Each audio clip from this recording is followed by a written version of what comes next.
আসসালামু আলাইকুম দর্শক, আমি আপনাদের সাথে আবারও সরাসরি যুক্ত হয়েছি রাজধানীর শাহবাগ থেকে। আপনাদেরকে দেখানোর চেষ্টা করছি এখানকার বর্তমান পরিস্থিতি। দর্শক, আমরা দেখতে পাচ্ছি যে শাহবাগ চত্বর কিন্তু চতুর্দিক ঘেরাও করে রেখেছেন।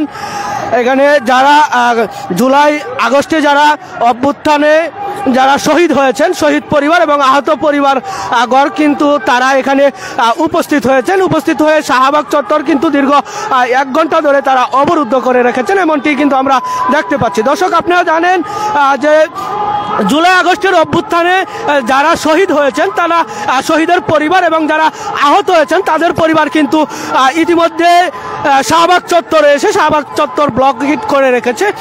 আপনারা জানেন যে জুলাই আগস্টে যারা শহীদ হয়েছে, আহত হয়েছে তাদের পরিবার স্বীকৃতি পাওয়ার জন্য এবং যারা আজকে যারা হাসপাতালে আছেন তাদের উন্নত চিকিৎসার জন্য এবং তাদের পুনর্বাসনের দাবিতেই কিন্তু তারা শাহবাগ চত্বর অবরুদ্ধ করে রেখেছে, এমনটি কিন্তু আমরা দেখতে পাচ্ছি। দর্শক, জুলাই আগস্টে অভ্যুত্থানে আহত শহীদ পরিবারের অধিকার আদায়ের জন্য যারা এসে উপস্থিত হয়েছেন আজকে শাহবাগ চত্বরে, তাদের সদস্যদের সঙ্গে আমরা কথা বলবো। আসলে তারা কেন অবরোধ করেছেন এই বিষয়টি তাদের কাছ থেকে জানতে চাইবো।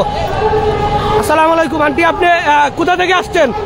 আমি এই আমিনবাজার আউয়াল মার্কেট থেকে আসছি। আপনার কে শহীদ হয়েছে না কি আহত? ছেলে ফয়জুল ইসলাম রাজন